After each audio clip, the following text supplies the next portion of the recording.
Welcome to my YouTube channel. ಇವತ್ತು morning ಎದ್ದು fresh up ಆಗಿ ಪೊಮಗ್ರೆನೇಟ್ ಜ್ಯೂಸ್ ಕುಡಿದು ಟಿಫನ್ ಮಾಡಿದ್ರು ಪಲಾವ್ನ. ಅದನ್ನು ತಿಂದ್ಕೊಂಡು ನಾನು ಹೊರಟಿದ್ದು 5th ಮಂತ್ ಚೆಕಪ್ ಇತ್ತು, ಅಲ್ಲಿಗೆ ಹೋಗಿ ಬಂದು ಸ್ವಲ್ಪ ಹೊತ್ತು ರೆಸ್ಟ್ ಮಾಡಿದೆ.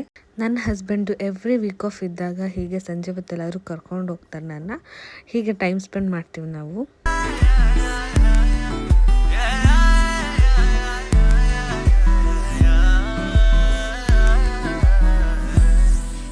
ಒಂದು ಫಾರ್ಮಲ್ ಶೂ ತೊಗೋಬೇಕಾಗಿತ್ತು, ಅದಕ್ಕೆ ನಾವು ಇವತ್ತು ಬಾಟಾ ಶೋರೂಮಿಗೆ ಬಂದಿದ್ವಿ. ಆ್ಯಕ್ಚುಲಿ ಬೇರೆ ಕಡೆ ಎಲ್ಲ ತೊಗೊಂಡಿದ್ವಿ, ನಮ್ಮೂರಲ್ಲಿ ಅಷ್ಟು ಕ್ವಾಲಿಟಿ ಚೆನ್ನಾಗಿರಲಿಲ್ಲ. ಅದಕ್ಕೆ ಪ್ರೈಸ್ ಜಾಸ್ತಿ ಆದರೂ ಪರವಾಗಿಲ್ಲ ಅಂತ ಬಂದು ತೊಗೊಂಡ್ವಿ. ಬಟ್ ಪ್ರೈಸ್ ನಮಗೆ ಜಾಸ್ತಿ ಅನ್ನಿಸ್ಲಿಲ್ಲ, ಕಮ್ಮಿದೆ ಸಿಕ್ತು. ಅದ್ರ ಜೊತೆಗೆ ನಾನು ಒಂದು ಸ್ಲಿಪ್ಪರ್ ತೊಗೊಂಡೆ, ಅದು ಕೂಡ ಚೆನ್ನಾಗಿತ್ತು. ಡೈಲಿ ಯೂಸಿಗೆ ಇರಲಿಲ್ಲ ಅಂತ ತಗೊಂಡೆ, ಚೆನ್ನಾಗಿತ್ತು. ಎರಡು ಸೇರಿ ಒಂದು 2000 ಸಮಥಿಂಗ್ ಆಯಿತು ಅಷ್ಟೇ. ಅದಾದಮೇಲೆ ನಾವು ಬಂಗಾರಪೇಟೆ ಪಾನಿಪುರಿ ಓಪನ್ ಆಗಿತ್ತು ರೀಸೆಂಟಾಗಿ, ಅಲ್ಲಿ ಹೋಗಿ ಸಮೋಸ ಮಸಾಲ ಮತ್ತು ಪಾನಿಪುರಿ ತೊಗೊಂಡು ತಿಂದ್ವಿ. ನೀವು ಅಲ್ಲಿಗೆ ವಿಸಿಟ್ ಮಾಡಿದರೆ ಕಮೆಂಟ್ ಮಾಡಿ ತಿಳಿಸಿ ಟೇಸ್ಟ್ ಹೇಗಿತ್ತು ಅಂತ ಹೇಳಿ.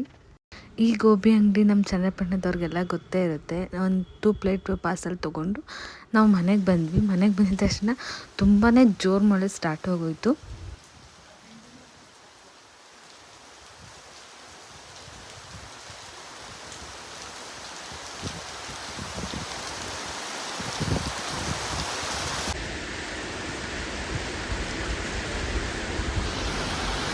ಈ ಮಳೆಯಲ್ಲಿ ಬಿಸಿ ಬಿಸಿಯಾಗಿರೋದು ಏನಾದ್ರು ತಿನ್ನಬೇಕು ಅಂತ ಮನೆಯವ್ರಿಗೆಲ್ಲರಿಗೂ ಕ್ರೇವಿಂಗ್ಸ್ ಆಗ್ತಾಯಿತ್ತು. ಆದ್ದರಿಂದ ನಾವು ಹಲಸಿನ ಬೀಜನ ಬಿಸಿಲಿದ್ದಾಗ ಒಣಗಿಸಿ ಇಟ್ಕೊಂಡಿದ್ವಿ. ಅದರದ್ದೇ ಒಂದು ಕಟ್ಲೆಟ್ ಮಾಡೋಣ ಅಂತ ಮಾಡ್ತಾಯಿದ್ದೀವಿ. ಸ್ವಲ್ಪ ಗಟ್ಟಿರೋದ್ರಿಂದ ಚೆನ್ನಾಗಿ ಜಜ್ಜಿ ಸಿಪ್ಪೆ ಬಿಡಿಸ್ಕೊತಾ ಇದ್ದೀವಿ. ಆ ಥರ ಸಿಪ್ಪೆ ಎಲ್ಲ ಬಿಡಿಸ್ಕೊಂಡಾದ್ಮೇಲೆ ಕುಕ್ಕರ್ಗೆ ಇದ್ರ ಜೊತೆಗೆ ಆಲೂಗೆಡ್ಡೆ 2 ಆಲೂಗೆಡ್ಡೆ ಹಾಕಿದ್ವಿ. ಅದಕ್ಕೆ ಸ್ವಲ್ಪ ನೀರು ಹಾಕಿ ಒಂದು 5ರಿಂದ 6 ಅಥವಾ 7-8 ವಿಜಿಲ್ ಆದರೂ ಬೇಕು ಚೆನ್ನಾಗಿ ಬೇಯೋದಕ್ಕೆ. ಇದು ಬೆಂದಾದಮೇಲೆ ಇದೆಲ್ಲ ಆದಮೇಲೆ ನಿಮಗೆ ಚೆನ್ನಾಗಿ ಸ್ಮ್ಯಾಶ್ ಮಾಡ್ಕೊಳ್ಳಿ. ಅದು ಬಾಯಿಗೆ ಸಿಗೋಂಗಿದ್ರೆ ತುಂಬಾ ಚೆನ್ನಾಗಿರುತ್ತೆ. ಇದಕ್ಕೆ 2 ಸ್ಪೂನ್ ಅಕ್ಕಿ ಹಿಟ್ಟು ಹಾಕ್ಕೊತಾ ಇದ್ದೀವಿ. ಅದಾದಮೇಲೆ 2 ಸ್ಪೂನ್ ಕಡಲೆ ಹಿಟ್ಟನ್ನ ಹಾಕೋತಾ ಇದ್ದೀನಿ.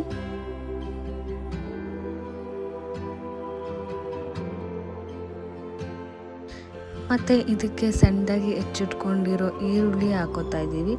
ಅದಾದಮೇಲೆ ಇದಕ್ಕೆ ಹಸಿಮೆಣ್ಸಿನ್ಕಾಯಿ ಹಾಕೋಬೇಕು. ಅದಾದಮೇಲೆ ಸಣ್ಣದಾಗಿ ಹೆಚ್ಕೊಂಡಿರೋ ಕೊತ್ತಂಬರಿ ಸೊಪ್ಪನ್ನ ಹಾಕೋಬೇಕು.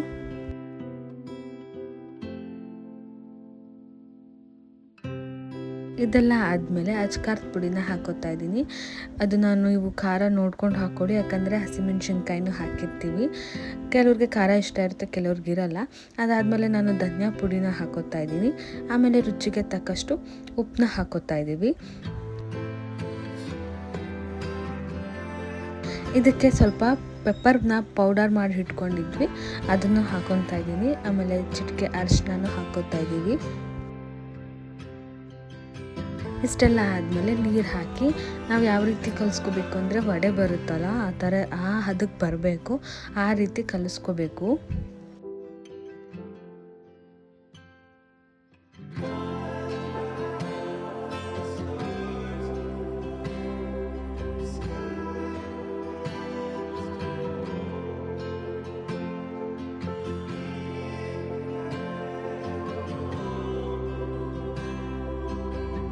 ಕಲಸೆಲ್ಲ ಆದಮೇಲೆ ಈ ಹದಕ್ಕೆ ಬಂದಿರಬೇಕು.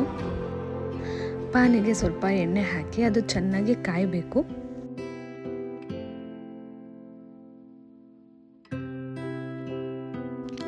ಎಣ್ಣೆ ಚೆನ್ನಾಗಿ ಕಾಯ್ತಾ ಇರಬೇಕಾದ್ರೆ ಈ ಕಡೆ ನಾವು ವಡೆ ಥರ ಕಟ್ಲೆಟ್ನ ಈ ಥರ ಸ್ಕ್ವೇರ್ ಶೇಪಲ್ಲಿ ತಡ್ಕೋತಾ ಇದ್ದೀವಿ.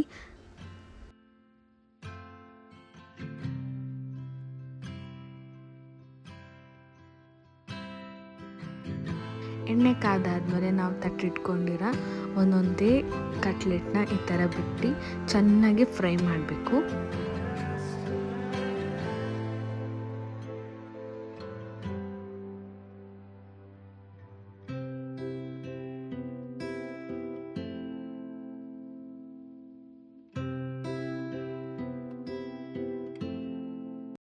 ಫೈನಲಿ ಈಗ ಡಿಶ್ ರೆಡಿಯಾಗಿದೆ. ಸೀರಿಯಸ್ಸಾಗಿ ಕ್ರಿಸ್ಪಿಯಾಗಿ ಸ್ಪೈಸಿಯಾಗಿ ಟೇಸ್ಟಿಯಾಗಿ ಸಖತ್ತಾಗಿತ್ತು. ಈ ವೆದರಲ್ಲಿ ನೀವು ನಿಮ್ಮ ಮನೇಲಿ ಈ ರೀತಿ ಡಿಶ್ನ ರೆಡಿ ಮಾಡ್ಕೊಂಡು ಟೇಸ್ಟ್ ಹೇಗಿದೆ ಅಂತ ಕಮೆಂಟ್ ಮಾಡಿ.